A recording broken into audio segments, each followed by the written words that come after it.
Hello everyone, good morning, good afternoon, good evening, depending upon when you are watching this video lecture. After discussing many of the technical aspects of business economics, including the theory of demand, supply, consumer behavior, theory of production, theory of cost, and revenue theories, as well as price and output determination in different types of market structures. Let us move on to the last chapter, or rather topic in business economics. So with this is almost the half century class of business economics, the 50th class, apart from the introduction, which is anyway just explaining the syllabus. So the subject of business economics contained in almost 50 sessions. Today is going to be the last session of that, covering chapter 5, which is about business cycles. First of all, this chapter is directly not related to the microeconomic concepts at all. Business cycles is a macroeconomic concept, but still, as a particular tendency or a characteristic of market economics that we have been learning all these days, one should also understand the market economy also will undergo various business cycles as its inherent characteristic.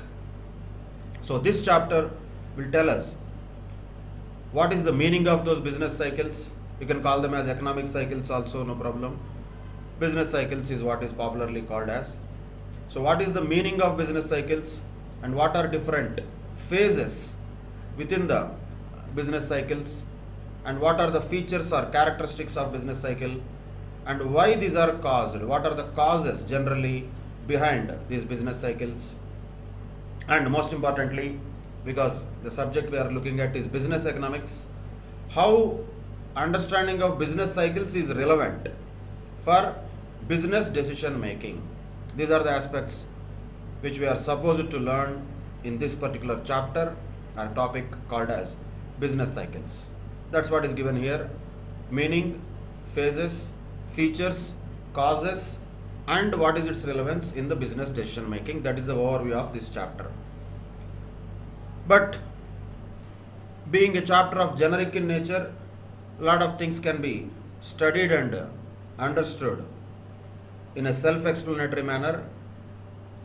In the discussion today, we'll focus mostly on the macroeconomic areas, though they are not directly relevant for examination point of view. But without understanding that, we cannot understand why these business cycles occur. So definitely we need to touch base upon some of the external as well as internal factors which will cause the business cycles. Let us start with one example that is given. Two examples are given here, you can go through them. The essence of that says, in 1920s, UK, United Kingdom, those days saw a rapid growth in their gross domestic product. That means there was a boom during 1920s in UK. That time it was UK, even now it is called UK. For general understanding, it is like England, Scotland and Wales put together called as Great Britain or United Kingdom. Different names are there for that. Let us not get into the geography lesson. The British, who ruled us even during that time, 1920s, their economy was in boom. Naturally, because they had an opportunity to loot the entire world. So from the cheapest raw materials they bought or brought from throughout the world, their economy was in boom during that period. Why was that? That has a lot of historical and political factors. We cannot go into that. We just have to understand from purely economics point of view. Yes, UK was in boom during that phase of its history. Recently it was coming in the news. How recently is a different story. there is a slowdown in China, let us say, that was indicating the beginning of a recessionary phase in China. These are all the things that we'll read sometimes in the newspapers. Of course, in 1920 would not be there, but a lot of times we listen to these words: recession, depression. Is India in early recession or not? Are we heading towards recession, or are we already in recession? A lot of discussions will happen between economists, and some people will say we are not in recession, some people will say we are already in recession, some people will say we are close towards depression, some people will say we are rocking, we are already like always super. So, facts apart, the news apart, again we are talking about the theory of business cycles. Once again, why they happen, how they happen, and how can they be identified. But of course, unlike the scientific and technical chapters of earlier business economics, this chapter cannot be only looked at from a theoretical point of view, because this itself is related to a macroeconomic condition. Macroeconomic condition is always outside world. It is not some few graphs or few curves. This is cutting that curve, that is cutting this curve, this is tangential to that. Those are all theories. But macroeconomics is reality, that is outside world. So whether we like it or not, whether we really would gain something out of or not, we have to refer to the outside world without any choice for this particular chapter. That is why one way we can say chapter 2, 3 and 4 are the crux and technical aspects of business economics or microeconomics. Chapter 1 and 5 are generic chapters, which definitely also will tell us. Chapter 1 was telling the history of economics and different types of economic systems that can prevail in the world, out of which, as we already observed, we are now living in a market economy which is chosen by many countries. And within the market economy, one of the other realities is that there will be business cycles, because there will be certain fluctuations in the economic activities naturally. So, what is fact always is that there will be some periods of prosperity. Also, there will be certain periods where there will be economic downturn. So, simply speaking, business cycles is all about up and down, up and down. So, when you pedal a cycle, one pedal will come up, other will be down, and after that other pedal will come up and one will be down. Same like cycling, like a cyclical movement. The economies also will behave, is what the concept or the theory of business cycles will tell us. So these rhythmic fluctuations are what we call them as business cycles or trade cycles, or even we can call them as economic cycles. So that will be always with broadly two things. One is up, one is down, because these are the only two options. But the point is, up will not come automatically. You have to reach to up. Up means you have to climb there. So there will be a journey which will require you to take you to up. So this, let us say if it is peak, this journey, whichever is taking there, that journey can be called as a boom period. And once you are already at peak, it will not stay there, it will come down and it will come to a very lowest ebb. And again, this journey is what we can call as recession. And what is this journey we are talking about? It is not a journey of a mountaineer, it is a journey of the economy. Going up, coming down, going up, coming down. It happens. How quickly it happens, how frequently it happens, that we cannot define or predict all the times.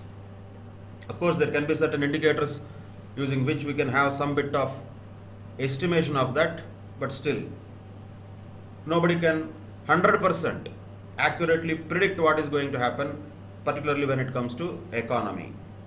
So naturally, this trade cycle, when we call it, or business cycle or economic cycles when we call them, there will be certain good characteristics like rising prices, low unemployment percentage, and also on the other side there will be bad characteristics, falling prices and high unemployment percentages.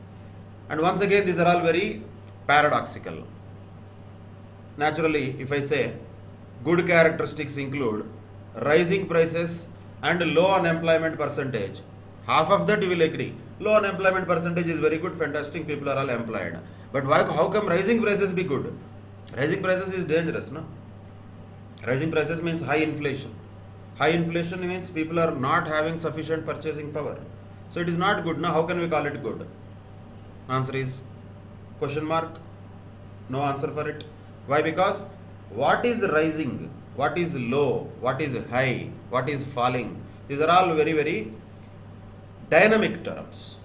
So simply speaking, from an understanding perspective, rising prices should not be looked at like a bad indicator, that can be looked at in a positive way, like the affordability of the people is rising. That means the demand is rising.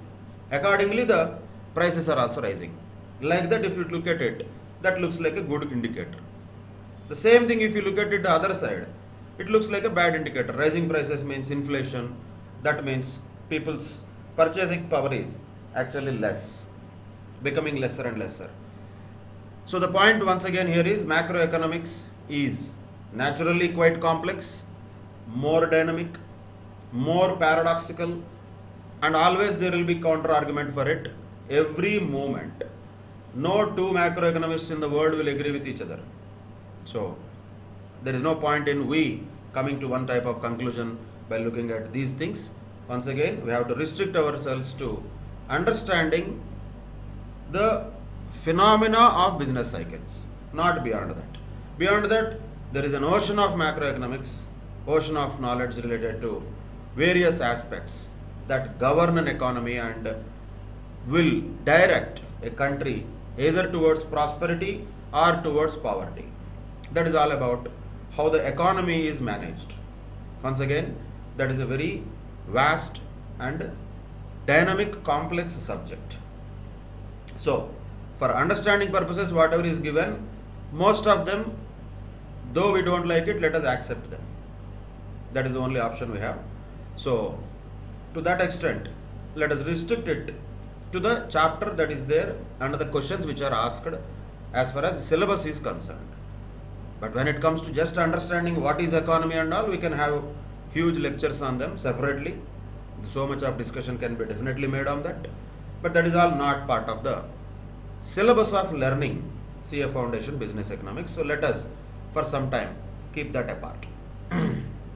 Now, what is this business cycles? It is basically referring to expansion and contraction. These are the words that we should remember. Expansion naturally is the growing phase. Contraction means the falling phase of the overall business activity. How is it manifested? In the fluctuations when we measure the aggregate economic activity. That is a very generic and good word, good phrase, that is aggregate economic activity. A lot of times we refer to these words normally in the real life. Like what? Like GDP. GDP growth rate is coming down. Gross national product is coming down. What is GDP? What is GNP? We have a lot of things like that to discuss. Don't worry, we all will discuss them in group 2 of CA Intermediate. Then we will see that. But these are what? These are aggregate economic activity indicators. What is the total economic activity that is happening in the country? That is what is generally expressed as GDP. So what is the difference between GDP, GNP? Those things we will come to them later stage. But at least the most popular word GDP, if you take, that is nothing but the market value of all the goods and services which have been produced in a country in a particular period. That is what it is indicating, that we should understand. That is indicating the aggregate economic activity in a particular period. If that is growing, that means that is a good sign. We are talking about expansion. If it is falling, that means it is a contraction. Like that, expansion and contraction of economy, market as a whole is a common phenomena. That is what we are calling as business cycles. Is this the only macroeconomic indicator, GDP only? Always we talk about GDP. No, it is not. It is only one of the many macroeconomic indicators. People are more well versed with this, at least by name. People can relate to this name because it is more often visible in the media. So that is definitely one of the good indicators, one of the aggregate economic activity indicators. But like that, there will be so many other indicators: employment levels, income levels, so many other indicators of aggregate economic activity will be there. All those things will indicate a cycle of either expansion or contraction. Now, when we say cycle, one of the important characteristics of that is that occur periodically. It is not that once it has gone up, it will stay there only. No, it will come back. Again, it will not be that once it has come down, it will stay there only. No, it will again go back up. So the point is, these business cycles or trade cycles occur again and again, but not always at regular intervals. So like, is there any rule that every 5 years there will be a business cycle, every 10 years there will be a business cycle? We cannot tell that. Or is there any rule that once it comes as a expansion, it will stay there for 2 years, 3 years? No, there is no rule like that. So they will not be at regular intervals always, and they will not be necessarily of same length. So these are the very important basic aspects of business cycles, simply referring to the expansions and contractions of aggregate economic activity. That's it. And sometimes the business cycles can be long also, lasting for several years. Sometimes they could be very short also, ending in very short period of time, like 2 or 3 years. So all the cases of business cycles the world has already seen, and what we are trying to understand here is what happens to the economy when we look at the different phases of business cycle. And ultimately this chapter is all about these 4 things only, and you should just simply remember them with names and their characteristics. What will be a typical business cycle consisting of? There are 4 phases. Expansion, you can also call it as boom period or upswing. Peak or boom or prosperity. Peak, once it reaches the top, that is peak. Contraction is also called as downswing or recession. Trough or depression, that is the lowest possible trough, which is the ebb, lowest ebb of the business cycle. So top of it, peak, is prosperity, trough is depression. These are the 4 phases of business cycle, and only point what we have to understand in this is what happens in these 4 phases. What are the indicators that will indicate a positive sign and a negative sign? That is enough. That is what we are going to look at. So this graph, this you don't have to draw this and all. It has nothing to do with any technical aspect. Anybody can draw this. I used to draw mitochondria very well when I was in school. Other than that, I never used to draw anything else. Amoeba, these things are easy to draw. Hydra, we don't need to draw them. That is not going to show anything of our artistic skills. The point is, just observe it. That is enough. How is it looking like? It's like, wave where there is a trough, then there is expansion, there is peak, again contraction. After contraction, it will reach the trough once again it will go up. So this is what actually happens in the business cycle. So down, and then there is expansion, there is peak, then there is contraction, again trough, again peak, again like this. So what is happening here? The phases you have to understand. The journey of going to the peak is called as expansion. Peak is a stage, that is a state.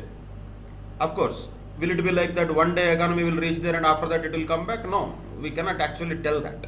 In fact, actually we cannot distinguish between trough and peak also unless we have reference to the past. So the point is, when you already have the past data and you draw it in the graphs like this, then you can understand, okay, this happened means so this was the peak. When we were there, nobody would know that we are already in the peak. How do we know that? When we are here, we never know that we are already in the bottom or not. We don't know that. That will be known to us later. But the point is, over a period of time, historically, if you look at how the business cycles have happened, on a broader basis, this is how they happen. But if you look at this, the trend is in general upwards. Though there is a up, down and all, but ultimately where is it going? Where is the trend? That is upward trend only. On the other side, there may be another up and down like this also. If any country's business cycles are like this, that means it is going a downward trend on a longer term. So it depends. Not necessarily that trend is always upwards. Depends upon how the economy is performing. The phases of business cycle will be, but up and down are common. These are common. Trend may be like this also on a broader basis. So in this example, the trend was upwards, which was given in this upward direction. So what is there here over a period of time? What is measured here? The real GDP is measured as a indicator which indicated the business cycles of 4 phases. And what are the 4 phases? Let us quickly go through them once. And as I said, ultimately 4 phases, 25 phases doesn't matter. Only thing what we have to keep in mind is what is good, what is bad. But practically it is not possible. Just now we have seen rising prices is good. But practically you may say that rising prices is bad. So not in that sense. What is good, what is bad, only for our academic understanding. But yes, some of them definitely can be understood even from theoretical as well as practical perspectives in the same way, and in some cases it is not possible because of paradoxes, because of contradictory things that happen. That is what the world is all made of, with trade-offs. So if you say what is good, what is bad, is salt good or bad? What, sugar good or bad? No answer can be given. Salt good or bad? Yes, it is good, of course. Without that there is no taste for any of the dishes that we make. So does it mean you will put too much of salt in the food? That will create a huge BP, blood pressure will increase, unnecessarily a lot of health issues will come, and it will not be tasty also, by the way.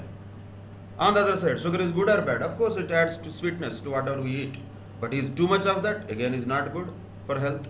So what is good, what is bad is not that simple.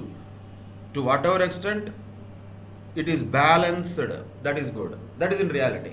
So we cannot always link that here, but here for our observation we have to understand, because the questions will come from that. Let us say if the question says high employment is there, it is good or bad? Definitely good. Then there is no doubt in that. That is good. Like that. So what are the good signs and what are the bad signs, good signals, bad signals that will be there in each of these phases? Let us quickly go through them. So in the expansion phase, what happens? Increase. Increase is going to happen in what? Increase should happen in which ones? Expansion phase. When we say expansion, increase should happen in good things, right? Not bad things. So increase is happening in good things. What are those? National output is increasing. Employment is increasing, not unemployment. Employment is increasing. Aggregate demand is increasing. Capital and consumer expenditure is increasing. Sales, profits is increasing. Stock prices means here share market prices. And bank credit is increasing. Means a lot of economic activity is happening. The economy is going in a very good expansionary phase. Will this be there forever? No, it will not be there. Till when this phase continues? Till there is a full employment of resources. Of course, again theoretically, there is nothing called full employment of resources in the world except in very few countries. Let us not get into that. Theoretically, this phase of expansion goes till the full employment of resources, which means no unemployment at all. Everybody is employed, everybody got a job. Whoever has hands, legs and the ability to do the work, he can do the job. If that is the case, then already the production is at maximum possible level. Already production is at maximum level, and using all the available productive resources, all imagination, don't really think it will happen. So these things are all going to happen when there is a peak. Till that phase, expansion will continue. Of course, increase in national output, employment, those are not imaginations. Those will happen. Those are common. Increase in sales. We always see that when you look at some of the past reports of various companies' financial statements and annual reports. You see there is a continuous increase in their sales, profits, and share market is growing, capital formation is good, bank credit formation is good, demand is increasing, because of which again employment is also generated. All these things are good things which will happen in the expansion phase. Okay, after they reach somewhere, that is imaginary, that there is no such full employment of resources, there is nothing called maximum possible level of production, or nothing called making use of all the available productive resources. That is probably impossible in real life. Theoretically, yes. Then involuntary unemployment is almost zero. These are all questions, no? That is why you should remember them. In expansion phase, involuntary unemployment. Unemployment means people not doing job. Involuntary unemployment means those who are being unemployed involuntarily. So, in other words, they are having an employment if they wish to. If there is involuntary unemployment, that means what? Voluntarily, they don't want to work. So, involuntary unemployment is nothing but voluntary employment, isn't it? Two negatives make it one positive. So, voluntary employment is there. If that means unemployment also is voluntary. If they have, if they want to work, they will work. If they don't want to work, they will not work. So, if they don't want to work, if they want to work, but still there is no employment, such kind of situation is not there. That's what this involuntary unemployment being zero. That means what? Whatever unemployment is there, that is either frictional, could be due to change of job, suspended work, strikes, etc., or structural, due to unemployment caused of structural changes in the economy. So there are two types of unemployments which are mentioned here. Frictional. This is a word that will be asked in questions. Frictional means some struggle between the employer and employee. That could be due to many other reasons like employee resigning, suspended, or employees are on strike, or due to other factors like imperfect mobility of labor. Those are all frictional reasons for unemployment. Structural unemployment will come due to the structural changes in the economy. So what are the structural changes in the economy? That itself will be another 1 hour lecture. So those are the things. That is why this chapter, once we enter into the macro levels, each word has its own significance. We cannot get into that. Just remember these things, that is enough. Understand them from a general point of view. Normally, in the expansion stage, the employment will be either frictional or structural. And in the expansionary phase, the prices and cost will tend to rise faster. That means inflation will be reasonably high. Inflation and growth, both of them are generally hand in hand. They are all going in same direction in general. So when there is growth, inflation also will be coming along with that. It is a byproduct of growth only. So when there is a growth phase, expansion phase, prices also will rise faster. And net investment will occur. Investment will be more. And demand for all types of goods and services will rise. All these things are indicating what? Increasing prosperity, and people are enjoying a very high standard of living due to high levels of consumer spending, business confidence, high production, good factor incomes, profits, investment. Oh, wow, wow, what a picture. This is all happens only in the imaginary world of economics. Reality is that some of these good things will definitely occur. Not like everything, point to point, okay, did this occur. We cannot have a checklist and see in the real life. It will not happen like that. Essence we have to understand. Essence is what? Basically, the things are good. Basically, economy is growing, not contracting. It is expanding. What are the signals of that? These are all the signals of that. That is what I was telling. We need to identify what are the good signals. Capital formation is good, let us say. That is a good signal. Stock market is rising. Good signal, at least theoretically, for economics. All the good things, no? Business confidence is more, consumer spending is more, profits are good, and all those profits are once again invested. Factor incomes are good, employment is good. Unemployment is almost zero. If it is only voluntary unemployment, it is there. Involuntary unemployment is almost zero.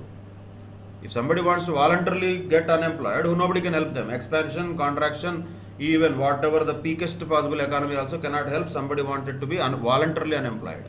That nobody can help. But involuntary unemployment, that is zero during expansion phase. That is the first phase of business cycle. Of course, once again, is there a deadline like, okay, it will start from 1st January, expansion will start like that? No. There is no 1st, 2nd, 3rd, 4th. It is a cycle. Cycle itself is like that, a circular thing. Because we cannot identify what is first and what is next. It is once again like a chicken first, egg first type of situation. We don't need to find out the answer for it also. However enthusiastic we are.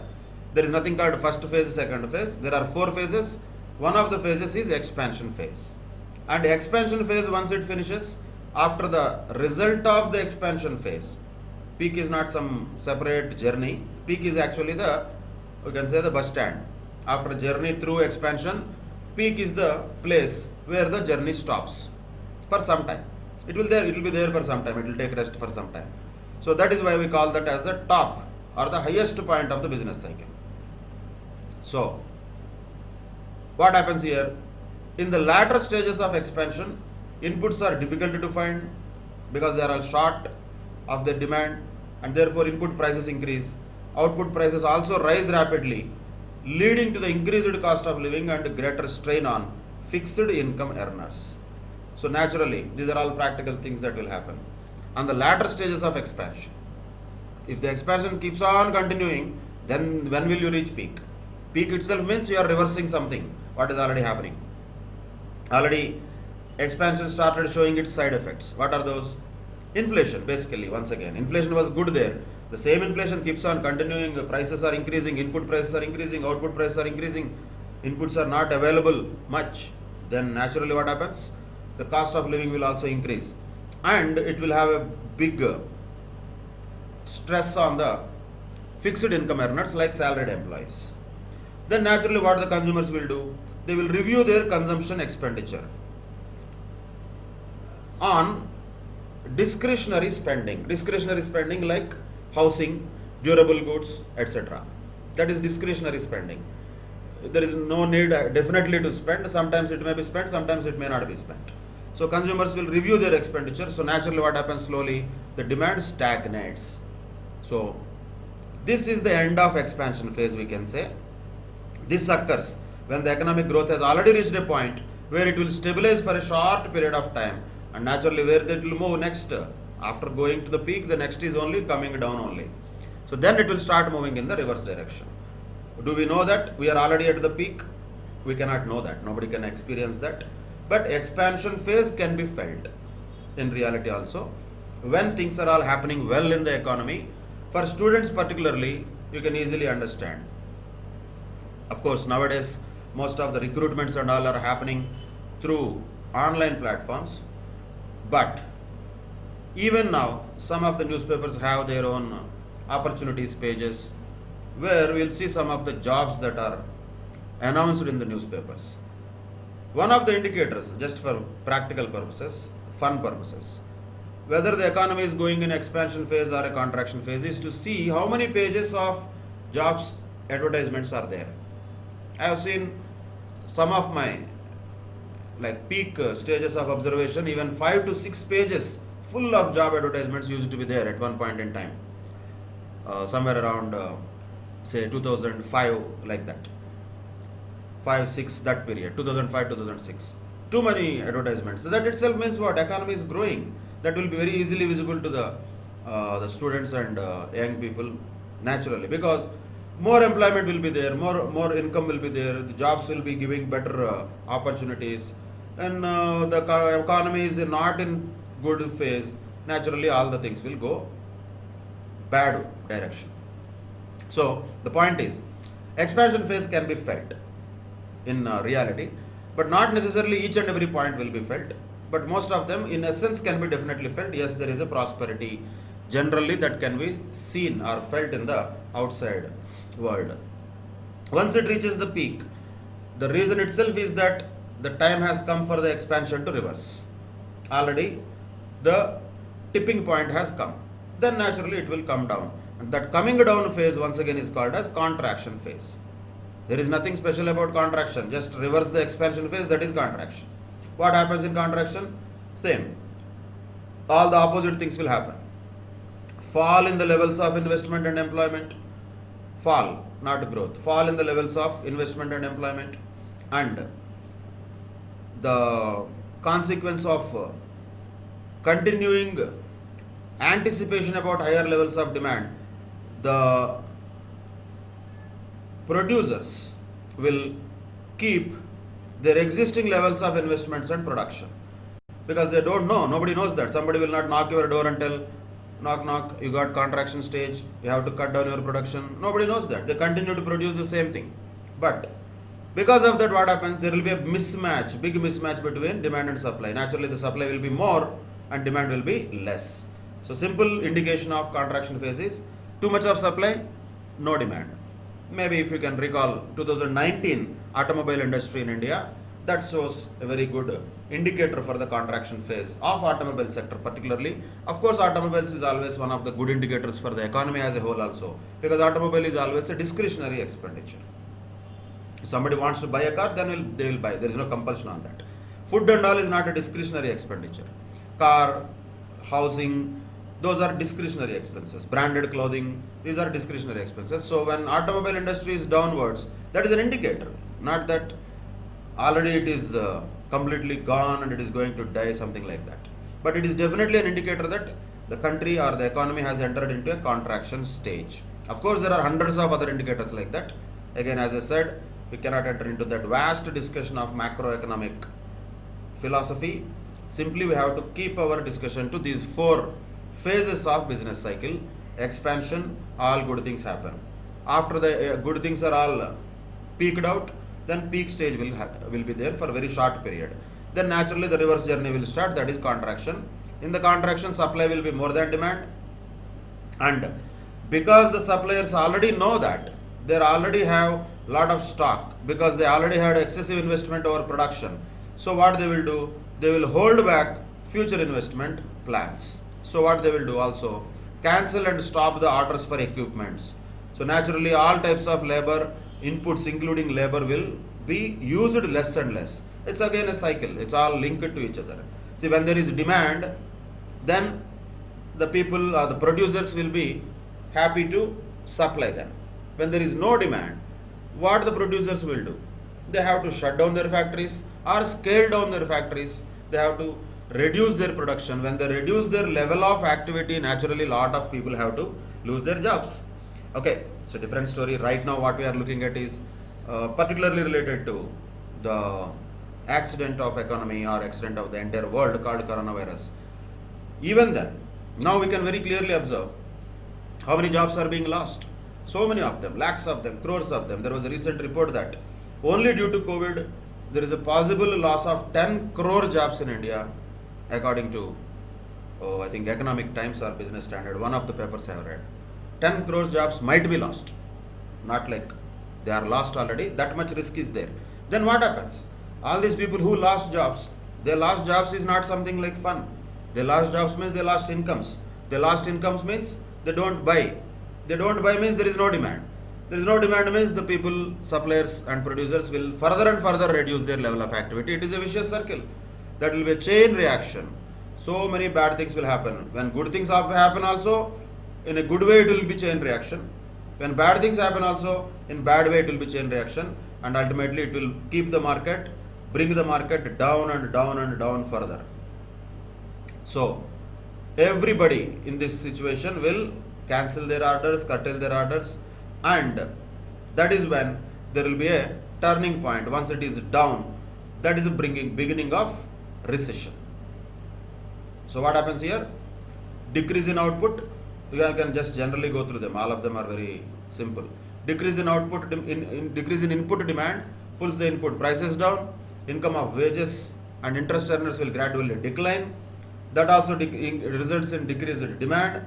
So naturally, because of that, when there is demand already less, producers have to lower their prices in order to dispose of their existing stocks and to meet their interest obligations. Like we see in the real estate sector, a lot of apartments are sold at low prices because the builder has so much of interest obligation which he has to first fulfill that. So sometimes even they are ready to sell the apartments for losses also. Situation when it is bad. So naturally what happens? On the other side, consumers will expect further decrease in prices and postpone their purchase. So both will be happening in the same time. So on one side, producers are dying to sell their products. Consumers are waiting, watching, okay, maybe it will further go down, let me buy. When it comes down further, they will postpone their purchases. So what happens again and again, all these things will cause a fall in the aggregate demand and generally causing a fall in prices. And the discrepancy between the demand and supply gets much and much widened. Then it becomes a very, very dangerous situation. And once this process gathers the speed, recession becomes severe. Naturally, investments start declining, production and employment decline, unemployment rises, Unemployment again rising, employment declining means further decline in incomes, further decline in demand, further decline in consumption of both capital goods and consumer goods. Everything is very, very bad picture in this phase, and business firms become very pessimistic about the future. So naturally, there will not be much of expectation about profit also. So they will reduce their investments also, naturally. And when there are profits not there and most of the businesses are becoming insolvent, as we are seeing now in India once again, non-performing assets increasing, businesses are not being in a position to pay the loans to the banks. What the banks will do? They will shrink the borrowings, and when the borrowings shrink, automatically once again it will cause investment to decline, investor confidence to decline, and all the other things like stock market prices will go down. You may say, if all these things are happening, why the stock market prices are going up? There is an answer for it, but once again it is not our discussion. So the point is, bad things are all happening. We cannot once again tell all in one particular scenario. Lot of times it so happens some of the things in expansion phase and some of the things in contraction phase may happen simultaneously. What we'll call it then? Should we call it like expansion, something like that? No, there is nothing like that. So point is, reality will be very complex than this. When we are looking at the theoretical aspects of 4 phases, we have to just stick to that. Expansion phase is good signals, peak once it reaches to its top position. Contraction phase is opposite of expansion, all bad signals will happen. And then naturally, once these bad signals are also have reached to a very worst possible scenario, then we say that the economy is into the phase of depression. Depression is very dangerous. Thankfully, I would say almost in many decades, the world has not seen depression. It has seen recessions, but not depressions. Depression is one of the things that happened before the Second World War. Between First World War and Second World War in the Europe and US particularly, that was called World's Great Depression. After that, there were some cycles definitely, up and down, but depression is not something that at least the developed world, more civilized world has ever seen later. But depression is very dangerous because it will be the severe form of recession. What will be the symptoms of depression? Nothing, it is same. Recession is like, let us say, 100 degrees temperature, contraction. Then depression is 104 degrees temperature, it is severe temperature, that's all. All the things will be same. All things are same. So unemployment will be more, investments will be less, and demand will be lesser and lesser. National income will keep on going down and down. Capital expenditure and revenue expenditure of personal expenditure of people will come down and down. Interest rates will come down and down so to encourage investments, but in spite of that, investments will not increase because the investor confidence is not there. Maybe sounding like something similar to what we are looking at now. Interest rates are coming down and down. RBI is continuously decreasing the interest rates, but is it really helping the investments? We have to wait and see. We cannot just expect the results like a switch. Okay, switch on, light is on, switch off, light is off. Economy will not work like that. It will take time. But the point is that interest rates, despite there is lower interest rates, the demand will not be there for investment and credit. That is a very bad indicator. That means there is a bad phase. Once again, we don't have to really look at this recession and depression as different. Recession is also a bad thing. Depression is also a bad thing. Depression is worse than recession. That's all. So with this, what happens? Again, don't feel a lot of similarities now, and don't think that we are in depression and all. Lot of bankruptcies happen. Are they happening or not? Yes, they are happening. Liquidations are happening or not? Yes, they are happening. So many companies are getting shut down or not? Yes, those are all happening. So those things are all bad indicators. So these very, very bad indicators, once they reach to this worst possible period of depression, then that is going to be a very big that is going to cause a lot of human suffering, as it has already caused somewhere between 1929 to 1933, after the First World War and before the Second World War. I think that was a very bad phase of depression. That is called the Great Depression of the world. Once again, that is depression for America and UK. They think that depression for the entire world. It will have impact on all the countries. It would have had definitely impact on India also then, because we were ruled by British then. Naturally, it would have had bad impact by itself. But the point is not that. At least the good news is, since then, world has not seen that worst depression. There were recessions many times. There were after recessions, the economies have bounced back and they expanded and they reached peak. Again they went down. Again they went back. So these business cycles are quite common. This is what the world or the market economy works like. And naturally, after the depression, it will be not like forever. Actually speaking, after the world's worst possible Great Depression, almost most of the economists will agree that now what we are looking at during the COVID corona times is the worst phase.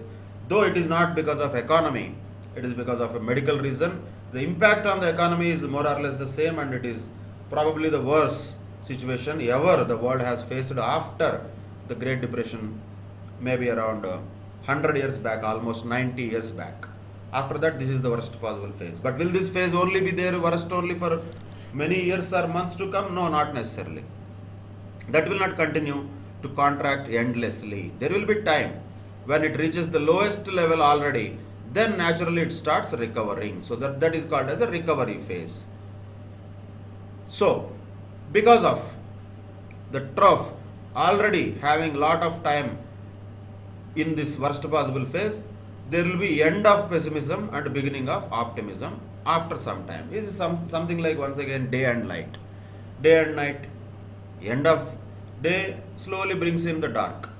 End of the darkness slowly brings in the light. So day and night, light and dark. Like that, after the worst phase of depression, recovery will start. The process will get reversed. Of course, where it will be felt, once again, you cannot make a rule of that, just given here. But all the things again become better and better now. You can see that. Unemployment will be reducing because labor will be ready to work at a lower prices. Because of the lower cost of labor and all, and because of the lower total overall costs, producers will anticipate better business environment. With that, they'll start to invest. They'll get loans from the banks because banking system also starts to expand the credit. Like that, many good things will happen. You can generally go through that. And ultimately, this is the same. Recovery is nothing but same expansion. Whatever happens in expansion, same thing is recovery. But only difference is what? The recovery is something that is happening after the economy has already reached the trough. That is what is recovery. Recovery, expansion, both are same. Recession or contraction, both are same. Depression is a different thing. That is the worst possible phase of contraction or recession. That can be the lowest possible trough that an economy can reach. That is what is depression. So these are the four different phases where we should be able to identify good things and bad things. That is enough. What is a good indicator and what is a bad indicator, that we should know. For that, we don't need to be macroeconomists or economists. Common sense is enough. If, let us say, investment is increasing, that is a good thing. Capital expenditure is increasing, that is a good thing.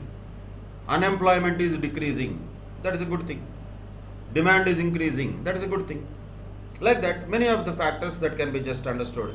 Banking facilities are increasing, or banks are giving credit better way. More credit is being given to the investments. So these are all good things. Capital formation is happening, good things.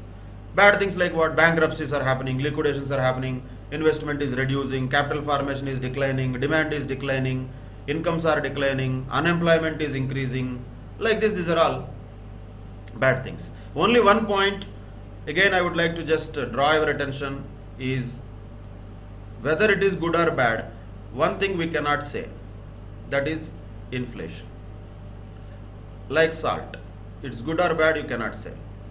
It is inflation. You cannot say it is good also, you cannot say it is bad also. Because if you say it is bad, you will lose growth. If you say it is good, then ultimately the people will enter into poverty because of their low purchasing power. So that is what the Reserve Bank of India tries to control. That is why the Reserve Bank of India's role comes into picture as a very important role to keep a balance between inflation and growth. That's what has to happen. That's what is the job of RBI, not ours. So we don't need to much worry about it. Except that all factors are very simple to understand and directly we can identify it's good or bad. Ultimately, our litmus test has to be only two things. Is it a good thing or bad thing? That's it. But can we predict already where the economy is going? Is there a possibility of predicting the economy? When it is going to go up, when it is going to come back? Do we predict that? Can we do that? Yes, some economists can do that.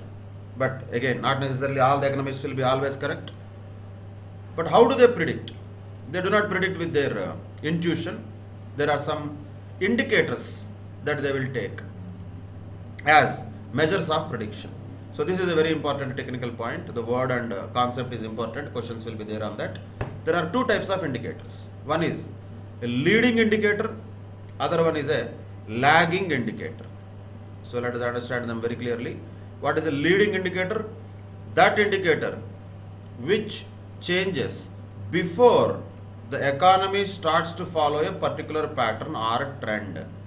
Means leading indicator means which gives us a heads up in advance about something good is going to happen. We will come to know. Just for understanding, nothing to do with the economy. Let us say sometimes you smell you will have the smell of the sand, where before even it rains, you can start feeling that smell, right? The smell of the soil, that is a leading indicator that yes, it's going to rain. Same way, you are just walking and there is a train sound that is coming. The siren of a train is there. You can hear that. That is a leading indicator. That means okay, a train is going to come.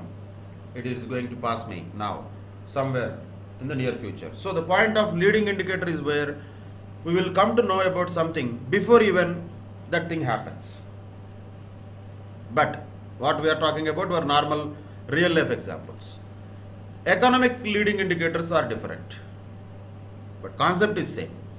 Leading indicator is that which will be visible before even the economy starts to follow a particular pattern or trend. That means these variables are those which change before the real output changes. Those are called leading indicators. Like what? You can just remember them and understand generally. Questions will be coming from that. Like changes in the stock prices. Stock prices means once again share market. Profit margins and profits. Particular indices like housing and interest rates and prices are generally seen as precursors of upturns and downturns. And most importantly than this, the value of new orders for consumer goods and new orders for plant and equipment, building permits for private houses, fraction of companies reporting slower deliveries, index of consumer confidence, money growth rate. These are also used as indicators for tracking the changes in business cycles. So leading indicators are those which can be used to predict the changes in the economy. But of course, as they are only talking about future, they are not always accurate. So each of them will tell something about it. Let us say new orders of plant and equipment are more and more increasing. That's a good indicator. That means there is an increased capital expenditure that will in future increase employment, that will in future increase growth. So like that, it will give a leading indicator to us. Same way, if housing demand is increasing, that is definitely a leading indicator. That's a good thing, because that will definitely increase more and more demand for steel, iron, other lot of construction labor will get employment in that. So that is a good indicator for better growth in future. Like that, these are called leading indicators. But of course, I would never say stock market is an indicator, because these things are never predictable. Stock market, for all practical purposes, I would suggest everybody at foundation level just to forget about it. You will come to that. We will come to that. We have a lot of things about stock market and learning about various things. That will happen at final level. Till that time, whatever is told about stock market by anybody, even by ICI, even by the topmost person in the world also, you just ignore it. People always actually lie about it. So that is a very different subject.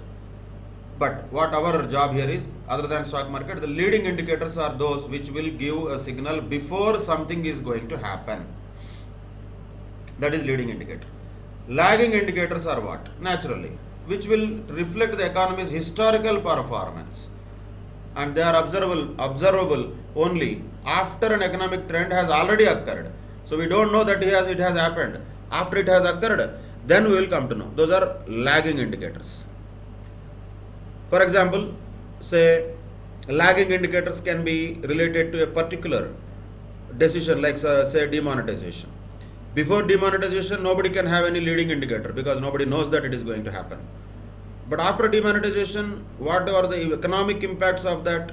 If we can check the GDP growth rates, if we can check the unemployment rates, if we can check the other aspects like capital formation, MSME, medium, small scale and micro industries and enterprises, are they growing or are they shutting down? If you look at all those indicators, those are all called lagging indicators.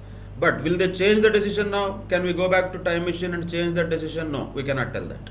But lagging indicators are also important to understand what is the impact of certain thing, whether it is a pattern or a trend or a decision. These lagging indicators will tell us what has actually happened. So these will confirm the trends, that's all. They are not going to tell us the future, they are going to only tell us, okay, this is what has already happened. So imagine like this, if you are standing in a railway station. Just to enter into the station, the first thing what you saw was on the track a train engine. That is a leading indicator. That there is a lot of bogies that can follow this engine. That is, the train is coming into the station. But just imagine the other side. When you entered the station, already the guard bogie is there. You can see the guard bogie first time. There only, when you enter the station. That is a lagging indicator. That will tell you only that train has already left the station. But what is leading indicator will tell you what is going to come. What is lagging indicator will tell you what has already happened and gone. But of course, in case of leading indicators, we don't see the train engine also. We just will have to estimate or imagine that the train is coming. So this example don't apply to theories. Example is about what is leading and what is lagging. Engine is leading indicator, guard bogie is lagging indicator, simply speaking.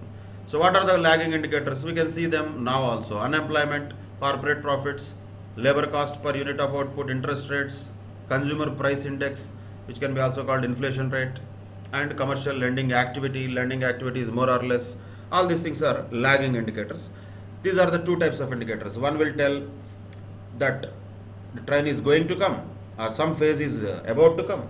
The other will tell train has already gone or the one phase has already finished. There is a third type of indicator also, that is called coincident indicator. That means when you are into the station, you are seeing one of the bogies. Neither you are seeing the engine nor you are seeing the guard's bogie.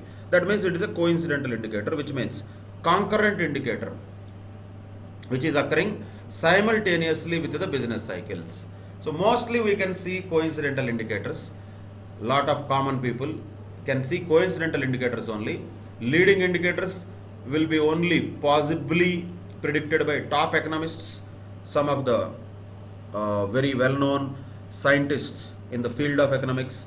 They can have the leading indicators with them. A lot of analysis is required. Leading indicator is not just about sitting in a room and imagining how the world will be in the next few days or months. It's not about imaginations, predictions or astrology. We're talking about a scientific estimation. Just for information, it was told that it is known to the world that one of the famous economists of the world, Mr. Raghuram Rajan, proudly to be an Indian, at least of Indian origin, he was one of the first persons who has predicted the 2008 recession. Even prior to that, it has happened. That is why he is most famous actually in the world, because he could sense that. He had some theory about some leading indicators he could identify, because of which he predicted that 2008 recession is going to happen. So that very high level economists and those people with lot of data with them and analytical skills and knowledge and resources with them, they can do that. Lagging indicators everybody can do actually, not a big deal. Lagging indicators, because already it has gone, we'll sit and do post-mortem. Even people like me can just like that or review what has happened. Oh, this is bad, that is bad, this is good, that is good. We can analyze many things. So lagging indicators are not that difficult to be analyzed because something has already happened. This is like mostly post-mort. Leading indicators is something that really top-notch economists can predict. Sometimes, of course, they will also fail. They are not always accurate. 100 people will predict something. Not all things will happen. Certain things will happen, certain things will not happen. But what common people can do? So, leading indicators, top economists can do. Lagging indicators, even analysts like me also can do. Common or third type of indicator, coincidental indicators, are that even common people can feel. They can easily feel that. Because normally we see all these good things in the news. GDP increasing, okay, industrial production is growing well, inflation is reasonable, under control, at the same time it is not too low also, too high also.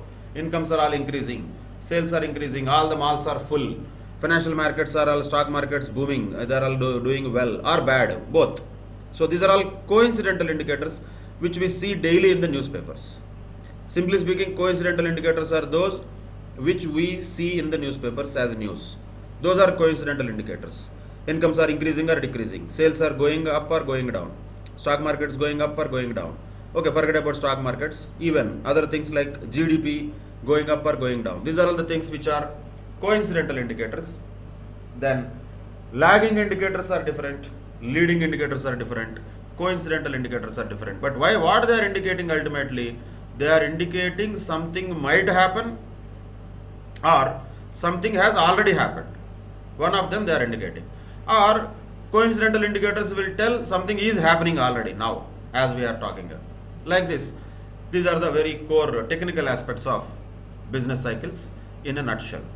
Then the remaining things are mostly like self-explanatory. You can go through these examples of business cycle. Don't leave them just for understanding, just go through that. What happened in 1930, history and all. Then 1930 and all we don't know much. At least 2000, I know, you may not know. That was called Y2K period. That was dot-com bubble or IT bubble. So that time I was just pursuing chartered accountancy still. I was a student that time. Hence, the other people who are all mostly into the engineering sector, lot of people faced a certain problem after that time. Very short period of time actually. But after that again it has gone back to normalcy. But there was a bubble in that period. Recently, this is one thing which I have observed very closely because I am into financial sector only, working with consultants, observing the markets also, capital markets also very closely as an analyst. So 2008-9 crisis is the worst possible crisis I would say I have seen in my life as far as economies are concerned.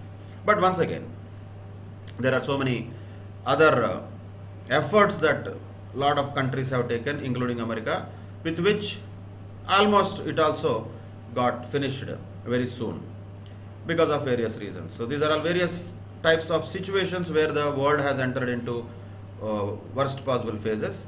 Actually, these are not the only things. I would say this 1930, 2000 or 2008, these three are given only from American perspective. Naturally, since the biggest economy of the world, we have to take examples from that. That is why they have taken. There are so many other crashes that happened in Far East. A lot of countries like including the Korea, South Korea. We are talking about like big companies like Hyundai, LG and all. These were bankrupt actually that time. They all crashed like anything. Those were literally bankrupt. I mean, Daewoo, there was a company which could not even revive also. So there was a crisis in Far East also, like Korea, Malaysia, Indonesia and all. Those are called those days, Singapore, etc. Asian tigers, those were all called. And those Asian tigers suddenly almost became very sick one point in time in history. Like that, so many cycles happened. Of course, these cycles will have their own impact on India.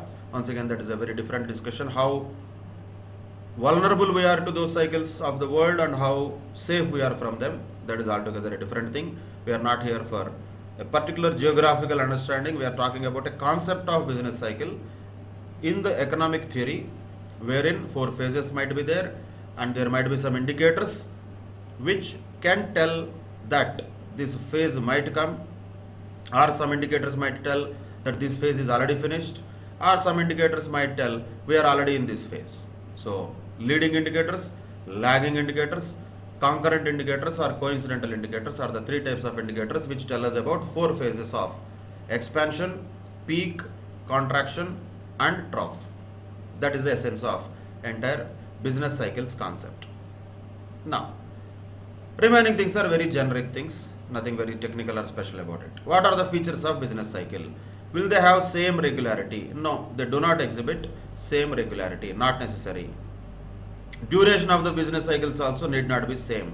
Sometimes they may be only for short period, sometimes they may be there for a very long period.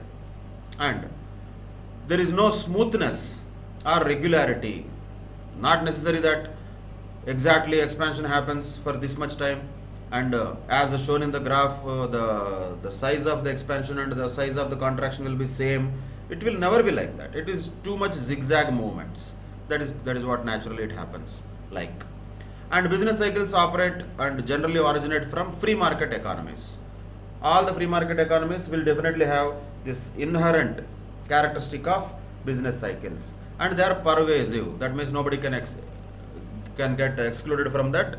Universally, wherever free market economies are there, those are all vulnerable, prone to business cycles, because once again the interdependencies in the market, dependence in one or more sectors will get easily transmitted into the other sectors. For example, if housing sector is badly affected, then that will have impact on many sectors. First of all, it will have impact on banking sector also, because housing loans will get reduced. Then it will have impact on cement. Then it will have impact on steel. Then it will also have impact on lot of labor force which is ready to work but they could not get employment. Entire economy will have its own issues with one sector. Like that, every sector is linked with each other. We cannot segregate them separately, look at them in isolation.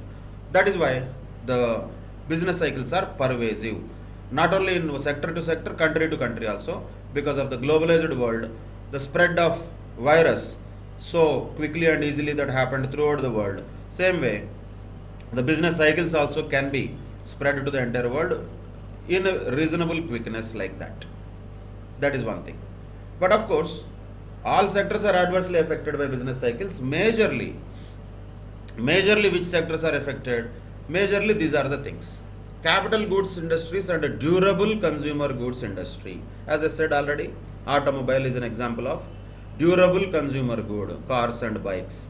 Capital goods industries, we don't know that the investment, total investment into the economy which is made by the producers, if that is coming down, that is called a capital formation. That is coming down will reduce the capital goods industries. So investments are down means capital goods purchases also will be down. So that is why, even though all the sectors are affected, these two sectors are very disproportionately affected. This can be a question. Which are the sectors having a very huge impact of the bad business cycles? Capital goods industries and durable consumer goods industry.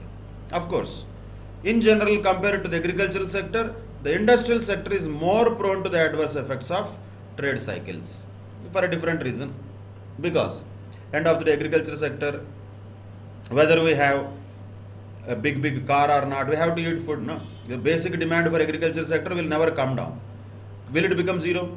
Is it possible that agriculture sector will have zero demand? It's just impossible. People have to live, right? So there will be minimum demand always. So it is mostly a kind of regulated sector. So we cannot apply all the market principles into the agriculture sector. So industrial sector is definitely well affected by the business cycles than the agriculture sector. And as we already discussed, these are very complex phenomena. They will not have any uniform characteristics. They keep on changing, and prediction and all these things are not possible. Even if it is possible also, it is with less probability only. So these are all very complex things. That is definitely one of the features of business cycles. And the repercussions, or we can say the impact of business cycles, can be felt simultaneously also. A lot of things will be easily understandable when we observe the market indicators like output, employment, investment, consumption, interest rates, trade levels and price levels, etc. And as we just now observed that, like COVID, these business cycles are also contagious and they are international in character. That means they begin in one country and they will spread throughout the countries.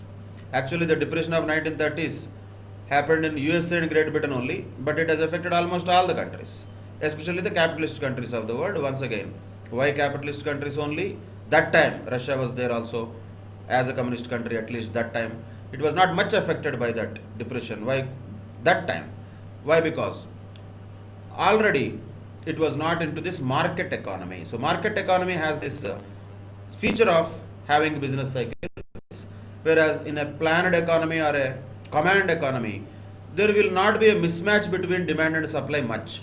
So to put it in a simple one-liner, why market economies will have business cycles? Why not, let us say, command economies or communist economies or other types of socialist economies will not have possible business cycles? Is because of less mismatch between demand and supply. Demand and supply are more or less matched there. But in case of market economies, the demand and supply always keeps on changing, fluctuating, very dynamic, complex scenario. So that is an inherent characteristic or weakness of the market economy, because of which the business cycles will happen. It is a different story. That is good or bad is debatable. Some people say, let us say, if you have a ECG taken, like whether your heart is working properly or not, there will be a graph that will be taken called as ECG. You might have seen that somewhere in the movies at least. ECG of a person, let us say, is like this. What does it mean? That person is dead. If ECG of a person is like this, that means he is alive. Maybe good or bad, maybe his heart is beating. Good or bad, the doctor will tell. But at least he is alive. So business cycles are like that. Business cycles, we should not think that these are very bad and all. There will be good phases also, there will be bad phases also, but they are inherent to market economies. So capitalist economies will always have business cycles. Once again, good or bad is debatable. One logic is this: ECGs will show that a particular person is alive. Business cycles will show that a market is dynamic, vibrant and alive. It's easy to say that, but reality is also to be understood. Unlike ECG, which is talking about only one person, business cycles will affect millions and billions of persons. How many people would have died during the Great Depression with hunger? How many people might die if at all there is another depression like that? That is huge human loss. The human suffering during the business cycles, particularly in the depressions, is very high. So, is that vibrant nature worth it to really kill those many people or let those many people die? Is the other side of the coin of discussion. Once again, we are not entering into that discussion of socialism versus capitalism, because entire world now anyway is almost into the market economy. So these theories and everything that we are learning as subjects are all within the purview of market economy. So our focus has to be purely on market economic principles. But on a general note, we have to understand the principles of market economy in a positive way, which we did already in a technical manner. But what is the negativities of capitalism or negativities of the market economy? That will also be solved by the market economy only. If a person has a fever, that does not mean the person has so much negative that he should not live. He will take a medicine for that. It's okay, it will be cured. What is the big deal in that? So that is the point. The question is that disease, after all, a fever which can be just cured with the medicine, or is it such a kind of great disease that it might require an operation? That is where the debate always will be, and there will be always contradictory viewpoints on this, of whether the market economies can continue to ensure the greater good of entire humanity or not. So far, there have been instances of positive indicators and negative indicators also. So as of now, what we are looking at may look negative. That does not mean it will be always like this. That might again turn back to be a very quite positive, vibrant economy with new technological innovations, new investments in new sectors, lot of things. If you just look at those positive things, then definitely we get goosebumps and we think that, oh, how bright the future could be. Already there is a private space travel also started. So just now it started. Maybe after 10 years, everybody can, just like that we normally go to a holiday, maybe we can go to space for a holiday. We don't know. I mean, those are all great things that might happen. We don't know. Other side also great things might happen. Any war may come, anything might happen. So the point is, whether these economies are performing well or not, whether they are going through these business cycles smoothly or not, will ultimately define the overall, I would say, the welfare of the people. That is why the business cycles are very important, since they have serious consequences on the well-being of the society. These are not some comedy things, up and down, very funny. No, they are not. Theoretically, they are okay, but the reality is that they cause huge bad consequences upon the well-being of society, particularly the poor and downtrodden, those who become unemployed, those who will not have money for spending and even fulfilling their basic necessities. They will be the worst affected, particularly in the time of depression and all. But as I said, though there are different bad situations around, I'm not telling everything is good, but still, the good news out of all this is, after the Great Depression, the world has not seen that much worst phase till now, at least. Hopefully, we should not see that also, but that is not in our hands, because these business cycles might be caused by many factors, both external factors as well as internal factors. Why it is caused, while it is happening, nobody knows. After it happened, the people will come out with their own analogies. Now, the author of this book says 2001 recession was preceded by an absolute mania in the .com. And I know very well, I myself attended certain seminars as a student. A lot of people were telling, drop out from all this chartered accountancy and all, just go for MCA, something. Entire world is going to be only computer, nothing else. It's all about .com, computers, only programming, that's all. Full mania. So, at that time, everybody obliged that, everybody was very much happy with that mania. But after that mania resulted in a recession, then we say, oh, that was a mania. So when the mania is happening, nobody knows that. Few people know that. Very few who can observe that it is a mania can only know that. But most of the people will just go with that as bakra. Same with the crowd. So what happens? Naturally, that mania will result in certain problems. Of course, those problems are also not permanent. Those problems will once again come back. Again, those people who lost jobs in 2001 got their jobs back, maybe in 2002, 3, 4, like that. Gone. No problem. They are not going to be like there forever, the problems. But when they happen, they really pain a lot. Like that. 2008-9 recession was followed after a speculation in the US housing market, that is called subprime crisis, because of United States housing market. Again, each of them is a separate discussion. We don't need to get into that. But in general, the business cycles can be caused by both internal as well as external factors. The other names are there. Maybe in the questions, if they are asked, you should know these names. Endogenous factors. Endogenous means internal. Exogenous means external. So what could be the endogenous factors? Endogenous factors means which are internal factors. Internal in the sense what? Within the country. Within the country, what can happen? What might cause the business cycles? One of the most important things is the fluctuations in the effective demand. Fluctuations in effective demand as proposed by Keynes. Keynes is one of the most famous modern economists whose theories are all followed by many countries in the world.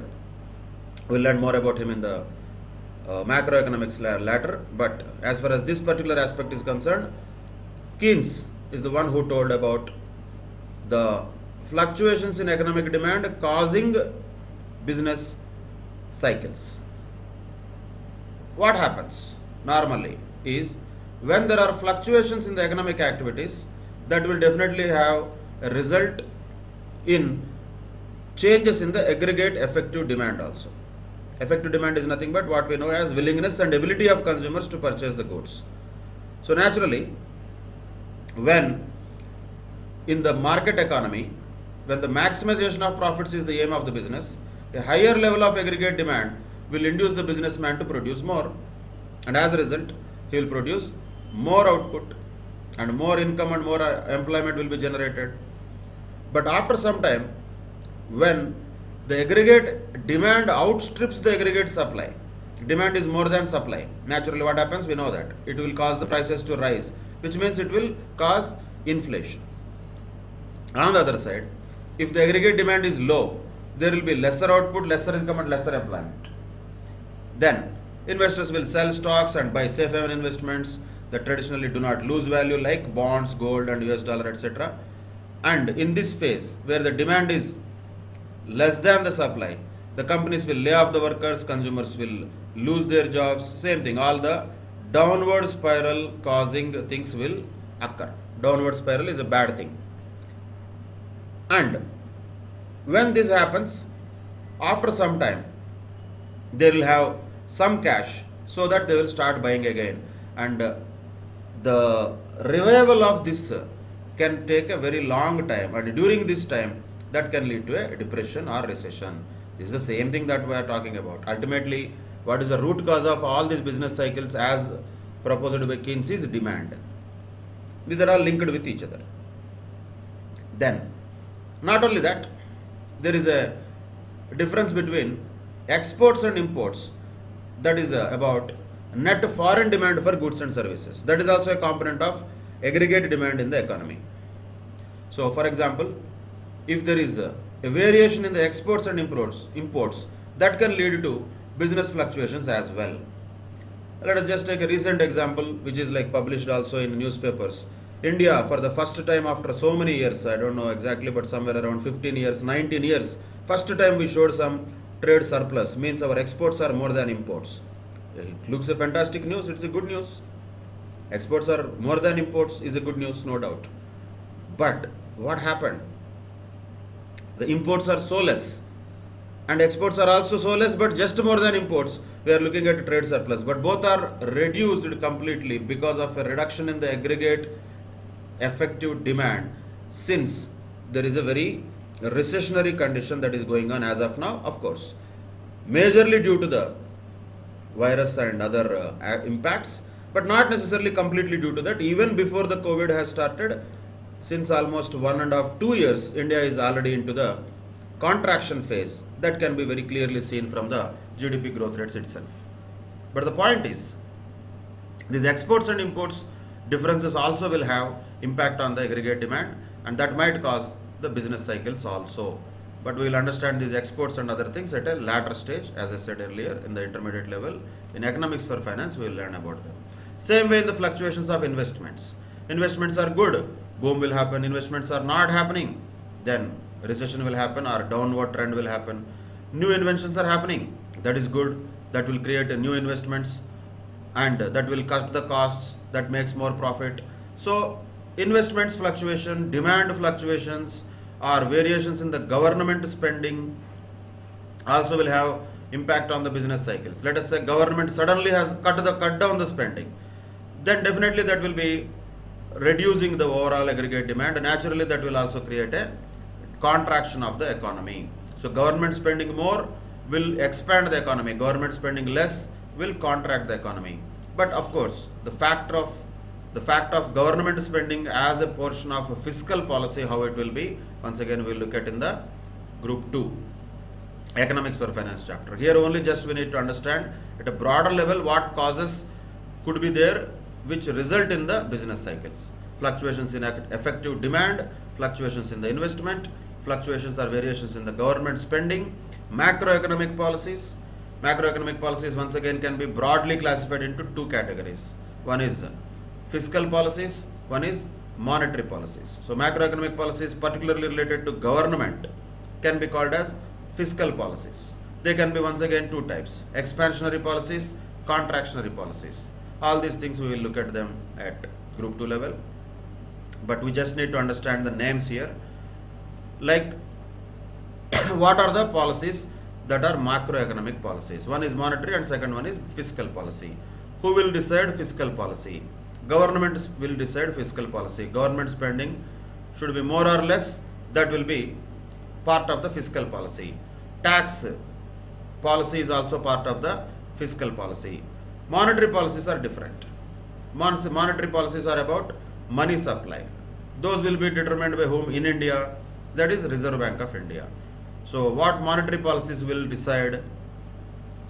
Basically, according to Hartree, trade cycle is purely a monetary phenomena. These are called monetary economists. Not necessarily that everybody agrees with them, but yeah, that is one category of economists. There are different types of economists in the world. There are welfare economists, there are pure capitalist economics, there are monetary economists, there are even what you call recently supply side economics and demand side economics. Different types of economists are there, so we don't have to really worry about them. Our job is to just understand what they told. So Hartree says money supply is the major cause for fluctuations in the economy according to his observation. Fine. So how the money supply will have impact on the market?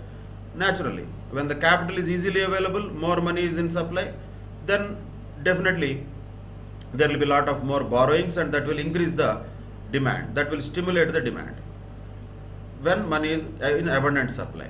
If not on the other side, decrease in supply of money will reverse the process, initiate a recession in the economy. So when the money is in short supply, that is what is popularly called as crunch, and that is when people say that very tight situation is very tight. When people are all say, everybody is saying that situation is very tight and they are not able to spend, that means the money is in short supply, economic activity is not happening. So according to Hartree, money supply is one of the major reasons for business cycles. Maybe I don't know whether he is alive or not. Now during corona times, he will definitely be saying that no, it is not the only thing. There are so many other things also that can actually impact business cycles. Money supply is definitely one of the important things, but other things are also equally important. Fiscal policies, monetary policies, psychological factors also will have their own impact. Pigou says this, psychological factors, where the business community, what you call it, ease of doing business, whether they are looking at with optimistic mentality or a pessimistic mentality, that will also have an impact. If they are optimistic about future, they make investments. If they are not, they don't make investments. So if they are optimistic, expansionary phase will begin. If they are pessimistic, then naturally the contraction phase may start. So that is about Pigou's psychological factors. And also, these names are important of the economists. Questions can come from that. Schumpeter. So Schumpeter innovation theory says that trade cycles occur as a result of innovations. So when new innovations happen, the expansion will start. When the innovations almost stagnate, the contraction will start. That is what Schumpeter says. Like that. Another co-web theory was propounded by Nicholas Calder, which holds that the business cycles results from the fact that the present prices substantially influence the production at some future date. So the present fluctuations in prices may become responsible for fluctuations in output and employment at subsequent period. Like that, everybody has their own point to make. Like an elephant, economy is also like an elephant. If somebody is looking at the tail, he will say that it is like a rope. If somebody is like looking or touching the feet of the elephant, they will say that it is like a pillar. Like that, everybody will have their own understanding of it. But the comprehensive view is when we look at the entire elephant as a whole. It is not that easy. It's not that easy to look at that in that way also, but at least we should know that it is such big and such complex and such dynamic that these many people have interpreted it in these many ways. From that we can just conclude that, rather than getting into their theories and their philosophies. We don't need to really do that. It is not our scope here at this level. And external causes also will be there definitely, which cause business cycles, like wars will cause business cycles. Post-war reconstruction will have good phase. Wars will create a problem, because during war times what happens? War goods only will be manufactured. Weapons, arms, big aircrafts, those will be all manufactured. Money will be spent on that. And the money which is supposed to be spent on the normal production, which creates employment, that will not be spent much. So that may trigger a downturn in the business cycle because of war. But after war, everything is good. Why? Because already the worst is over. Then new things have to be reconstructed. Houses, roads, bridges, everything have to be built, and economic activity starts picking up. So after a destruction during the war, which is definitely a bad phase, post-war reconstruction creates a economically good phase. A bad good here is not from a human point of view. Please don't get into the social and political aspects of this. We are purely talking from economic point of view. Same way, technology shocks will come. Sometimes suddenly some new technology will come that will completely shatter the existing scenario. Sometimes it can give a very big boost to the economy. Sometimes it can completely shatter the existing economy also. For example, the good news of mobile phones introduction into the telecom industry, there was a boom phase, and the expansion of the production, employment, incomes, profits, everything was good. Good means that is boom. Shock means that is bad. That shock can be other side also. The shock is not necessarily here we are talking about only bad, but in general in the economic theory, when you say shock, that is a bad scenario. That is a sudden thing, shock. Demonetization is an example of a shock. Good or bad is a debatable issue. So that is a shock. Suddenly something happened. Like very short period of time something happened, that can be called as a shock. But in general, that's a negative word. But positively also, the result of shock sometimes can be felt, particularly when there is a sudden outburst of the technology, which rarely happens. It will be a phased manner innovations. But still, that will have their own causes of economic cycles, natural causes. Right now we are in that only, natural causes, like coronavirus is a natural cause. That is one of the factors which is causing a very deep recession into the country and entire world's economy also. Like that, many other natural causes like droughts, like cyclones, like earthquakes, those things can also be reasons for economic cycles. Population growth can also be a reason. Once again, it is debatable whether population is good or bad. With more population, you can look at it like a more workforce being available, which can produce more and which can bring prosperity. Or other side, you can see that more people are ready to eat and there is no enough food for them. Either way we can look at it. Ultimate result will be depending upon how we look at it. We have been looking at population as a liability, then naturally the liability side of population only will be more visible. If you look at population as an asset which can be used for productive purposes and economic activities, then definitely that can be utilized properly and growth can be achieved. Many countries have their own perspectives and according to their own perspectives, people will look at population in their own point of view. Irrespective of that, population is definitely one of the factors that will influence the business cycles also. Then, can we say that these are the only things that will influence? No. There are many things. So many things are there. Like bilateral trade between the countries, business fluctuations that happen, changes in the laws related to taxes, trade regulations, government expenses, transfer of capital and production to the other countries, shift in the taste and preference of consumers. So many things are there which can cause a possible disruption in the economy. Once again, that is why we cannot just go through these things and say that, okay, how many factors are there which will influence business cycles? 4 factors are there. 4 are internal, 4 are external. No, not like that. There is nothing to by heart like that. We should not do that also. There may be multiple hundreds of factors. We are only looking at some of them at a broader level. Demand will have an impact, investment will have an impact, government spending will have an impact, macroeconomic policies of the government, both monetary and fiscal policies will have an impact, psychological factors will have an impact. External causes like wars and technology shocks are natural factors, and population also might have their own impact on business cycles. Now, why business cycles are to be known and understood in business decision making? It's a simple one-liner. For that, this much of explanation is given. We don't need to go through all of that. You can just see that and read that in general. See, when we say decision making has to happen with the knowledge regarding business cycles. Without that, if decisions are made, then naturally those decisions will be wrong. No? When you are making decisions without understanding the macroeconomic environment, then those decisions will be definitely wrong.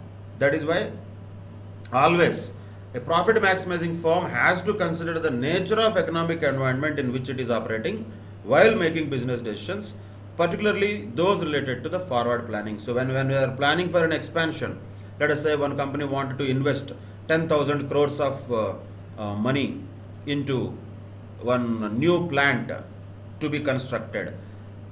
When it will do that? It will do only when the expansion of economy is happening. It will not do when the recession is there. Nobody is buying. Already its plants are all running in less percentage of utilization of capacity. So much of stocks are there. In that phase, will it go for a new investment? No, it will not. So these decisions that are all taken by the business managers definitely will be impacted by the business cycles.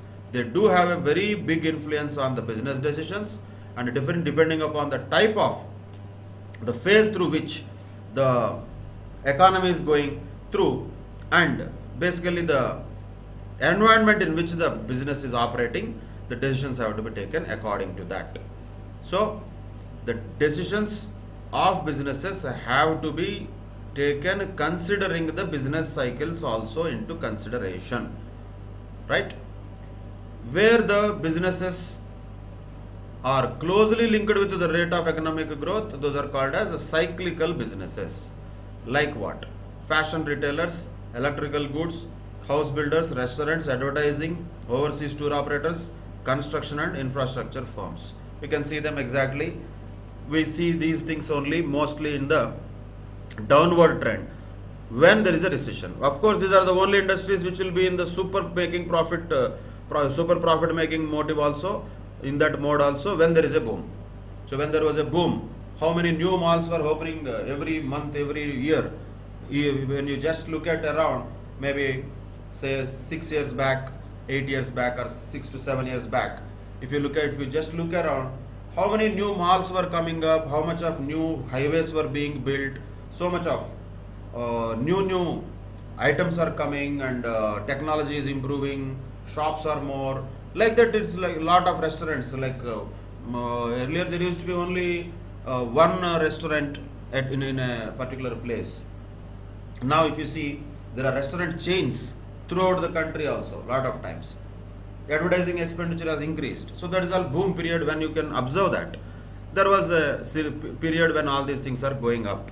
And of course, on the other side, it's a natural phenomena that cyclically there will be a downtrend after such growth period. And that cyclical contraction period is what is happening, particularly from the past 1.5 to 2 years, we can say. That is very visible. And of course, that is completely hammered by this corona and COVID situation now, where we will actually enter into, where we will come out of this, when we will come out of this, that is unpredictable at this point of time. But the point to be noted, this business cycles are not only caused by the economic factors, sometimes they can be caused by very severe natural factors also, is one more time proven with this corona and COVID pandemic. So that is the essence of business cycles, and how the business cycles will be importantly used by the businesses and business managers for their decision making. Now let us quickly go through some of the questions which are related to this chapter. There are so many, not many of them, few of them are there. So whatever the number of questions are there, let us just quickly go through them one by one. First question: the term business cycle refers to what? A says the ups and downs in production of commodities. Is it only production of commodities? B says the fluctuating levels of economic activity over a period of time. This is what exactly is more relevant, because it is not just about ups and downs of production only, it is about economic activity. Fluctuating. We are not talking about only decline, we are not talking about only increasing like C and D are talking about. Fluctuating means both sides it can happen. Yes, talks about both sides, ups and downs, but again, it is talking only about one aspect, that is production of commodities. Economy is a big thing. It is not about only commodities and services. It has so many things. So put together, that can be called as economic activity. So B gives a better explanation and definition of business cycles. Second question says a significant decline in the general economic activity extending over a period of time. If it is extending over a period of time, that is called as recession. When there is a significant decline in the economic activity, that's what is recession. It is not a phase of contraction, already it is decline in the economic activity extending over a period of time. That is called as recession. What leads to recession? Over a period of contraction, some negative things keep on happening, and then the economy enters into recessionary conditions. So when there is a significant decline in the general economic activity over a period of time, that is called as a recession. So situation of second question is indicated by C option. Third question: the trough of a business cycle occurs when dash hits its lowest point. Once again, same, aggregate economic activity. Trough means the lowest point. when we can say it as its lowest point, when the aggregate economic activity hits its lowest point. Then fourth question. Lowest point in the business cycle is referred to as, lowest point we know that already, that is what is trough, that is D, Delhi. What is a leading indicator? A says a variable that tends to move along with the level, no, along with that is concurrent. A variable that tends to move in advance of aggregate economic activity, yes, so B is the correct answer for question number 5. It moves in advance of an aggregate economic activity, that is called a leading indicator. A is a concurrent indicator. C, which moves consequent upon a level of aggregate economic activity, that is a lagging indicator. So B is the one which is representing leading indicator. So fifth question answer is B, Bombay. Question number 6. A variable that tends to move later than the aggregate economic activity. Later means after that. That means it is a lagging variable, indicator, variable, whatever you can call. So C is the correct answer for sixth question. Seventh question asks, industries that are extremely sensitive to the business cycles. Durable and service sector, non-durable goods and service sector, capital goods and non-durable goods, capital and durable goods. So what are the industries? We already have seen that. Capital goods and durable goods are the most extremely sensitive things to the business cycles. Just now we observed that. There is a question on that. Question number 8. A decrease in government spending would cause what? Decrease in government spending will definitely reduce the demand. So what happens to the aggregate demand curve? Will it shift to the right or will it shift to the left? Naturally, the aggregate demand curve will shift to the left when there is a decrease in government spending. Then, because it is a factor other than price. Then question number 9. Movement along the curve will not happen. There will be a shift only, either up or down, right or left. Decrease means left. Then question number 9. Which of the following does not occur during an expansion? Consumer purchases of all types of goods tend to increase, that will occur. Employment increases as demand for labor rises, that will occur. Business profits and business confidence tend to increase, that will occur. So none of the above. So all the three will occur actually during expansion. So none of the above is the correct answer. Question number 9 answer is D, Delhi. Then question number 10 says, which of the following best describes a typical business cycle? So look at the options carefully. Economic expansions are followed by economic contractions. Of course, yes, that looks like a correct answer. Look at the other things. Inflation followed by rising income. Not necessarily. Economic expansions are followed by economic growth. Expansion followed by growth means what? Expansion itself is there. After that, contraction will happen. Growth will not happen. Growth is expansion. Stagflation, inflation, all these things we don't need. Simple business cycle means expansions are coming first. After whatever expansions are coming, they are followed by contractions. So A is the correct explanation of what is a business cycle. So question number 10 answer is A. Question number 11. During recession, the unemployment rate dash, output dash. Unemployment rises, definitely yes. Output falls. So answer is A. Then question number 12. The 4 phases of the business cycle are. So which is first, which is second does not matter. But for everything, all the 4 options have peak as the first option, that if you observe. But after that, what is happening, that you have to observe also. After peak, what is happening in the A and C? Recession, which is correct. After peak, recession only will happen. Depression and all will not happen. Say bust, boom, these things not required. So B and D are ruled out. Depression is not something as part of business cycle. That is a very rare thing that happens. So after peak, recession happens. Yes, C are possible. Question number 12. Then after recession, trough will be there. Yes. After that, recovery is there and boom is there. Once again, which is the better option out of this A and C? After the trough, recovery is the better word. Then we call it as boom. Of course, what is the big difference between them? There is no difference between them. But after the trough, it is recovery. Definitely that can be called as a recovery. So C can be the correct answer for question number 12. 13th question. Leading indicators are what? Leading economic indicators. A says are used to forecast probable shifts in the economic policies. Economic policies and all nobody can predict. Are generally used to forecast economic fluctuations. Yes. That is what leading indicators are going to be, fluctuations is nothing but business cycles once again. Fluctuations in aggregate economic activity, it is what is business cycles, and leading indicators are used to forecast them. Stock prices and all the things are not going to be that. Correct answers for question number 13. Technically the answer should be correct, others should not, need not be always absolutely wrong, but whatever is the most appropriate answer, that we have to choose. For question number 13, more appropriate answer is B, Bombay.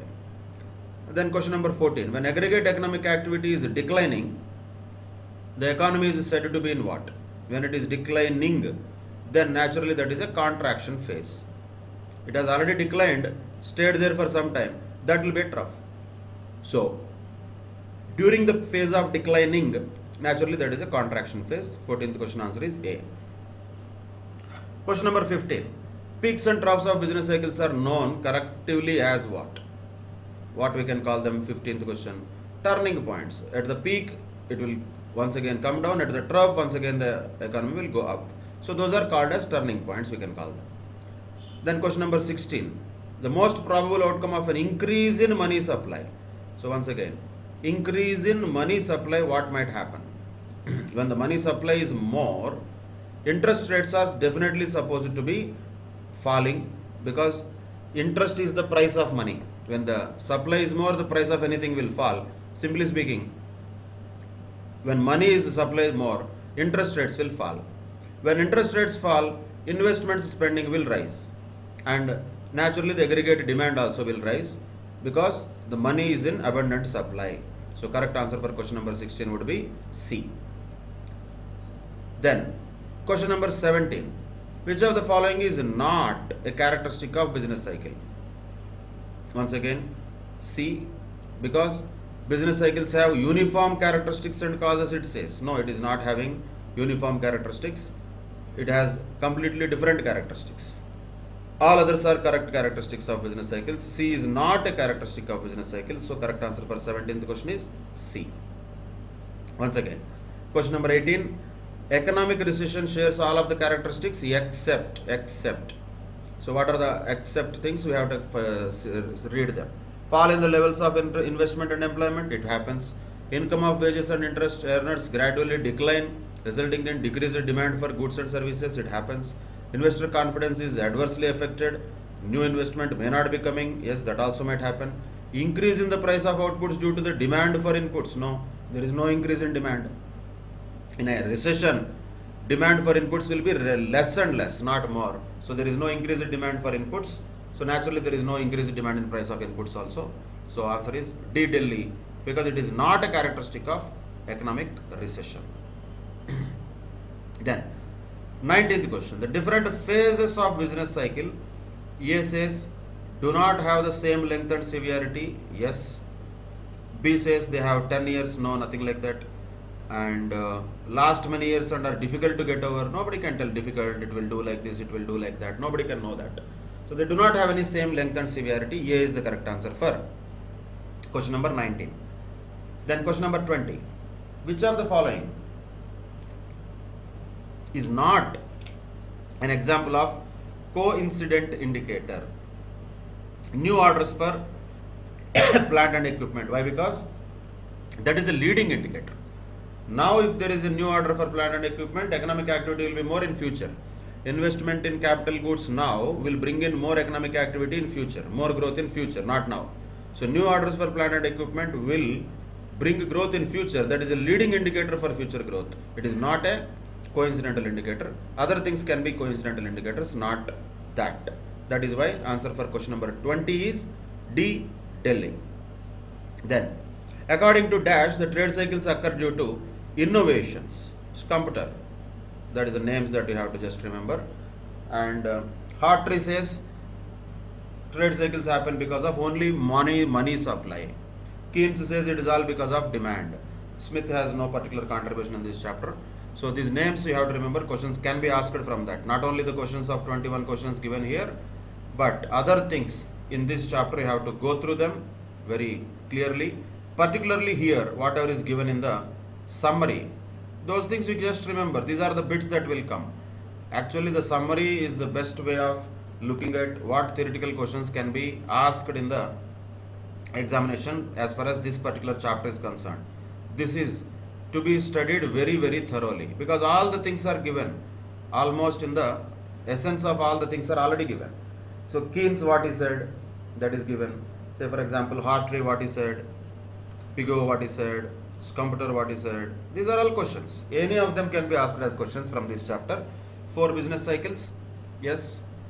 3 types of indicators, yes. Causes for business cycles and all, so generally to be known, not like technically that important, but at least we have to know that there are many economists who say that there are different causes for business cycles. With that, we can conclude this chapter of business cycles. Also, with that, we can conclude the discussion related to this subject and paper of business economics for CA Foundation. Hope you had a good learning and you enjoyed the process of learning business economics. Hope you continue to enjoy the process of learning, and thank you very much. Take care. Bye bye.